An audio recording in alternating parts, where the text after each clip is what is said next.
with the whole concept of of going back to these film schools to kind of me steer the ship, I came up with Whenever It Rains to be the dark song.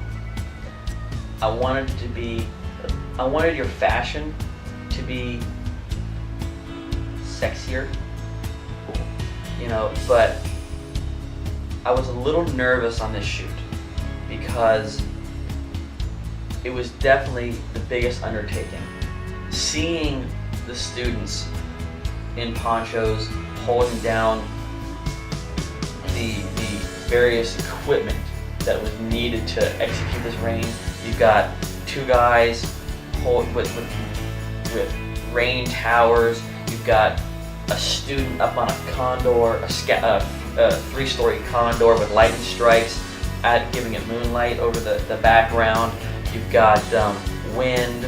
You've got Jason Ryan, the previous director on Lightning Strikes.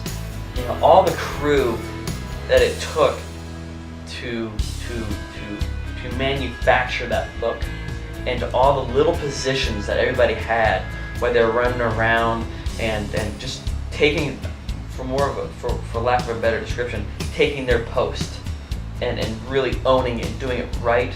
I thought that was amazing, really, really crucial to the execution of making it believable. It was just really, really kind of surreal for me to see all this, because I was running it like it was mine, and never did I ever really feel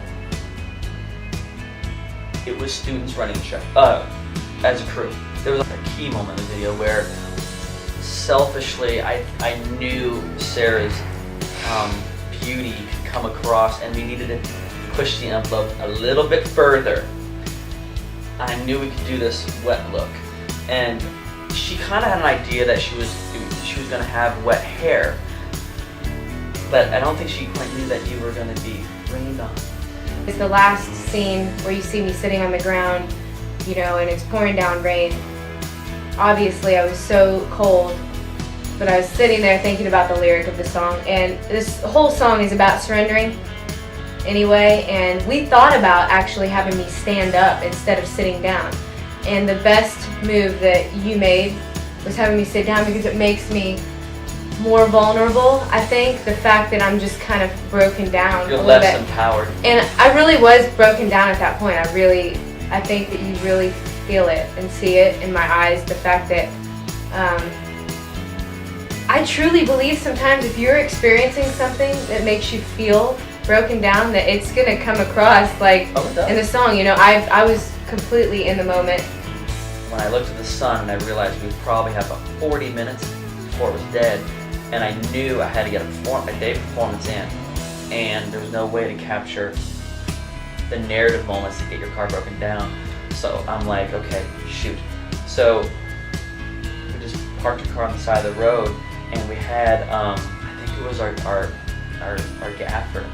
You're singing and you're just peaceful and all that stuff, and smoke's coming up all around you in the video, and then you cut out to, and there's a guy below you car blowing smoke all around you. You're trying not to inhale the smoke and all that stuff. I thought that was really cool that you maintain that very, because I wanted it to be very sexy. I wanted that to be just like very alluring and bringing me in kind of thing as a viewer, and knowing that there's a dude down below you just blowing smoke around you and all that stuff, I thought was kind of cool. Whenever It Rains is a very special song because, writing it was, it basically, when I wrote the song, having it in mind, it was all about surrendering to a love. And I love the fact that at the end, it kind of goes through these dark moods, and then at the end there's like hope at the end, and I like that. He comes the ending on smiles, but you can kind of read that the smiles but you don't know. Yeah. It's kind of mysterious. You don't know if that's the guy I'm thinking about, or if I left the guy and maybe I was running from something. I wanted it, when I shot it and then the way we cut it, I wanted it to feel still like this guy was a mystery. You see the feet, you see the back of him, and then we see a flashlight, and then you, of course, white frame revealing that he is a you know, a nice guy, endearing man, and stuff like that, which is the kind of like the, and then you smile back. I thought that was a fun editing moment. There is something crucial to that scene, very crucial. We cannot forget. Oh. Scott is wearing the whoopee, and it got wet, and I think it was. It probably treated him needed well. a good cleaning. It did need a good clean, but it kept him secure. And when you smiled, you said, he's wearing the cloak. The cloak.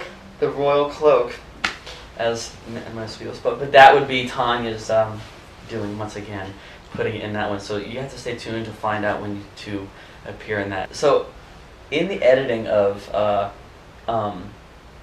Whenever It Rains, somebody brought to my attention that, you know, the lead guy at the end, Scott, I believe his name was, the rescuer of you.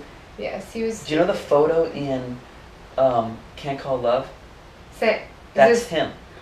That was him. I did hear know, that. Yeah, we did not know that because the two videos took place about a month from each other, and I burned his picture. yeah, and we did, I mean, if you look carefully, you'll see that is the lead guy at the end of Whenever It Rains.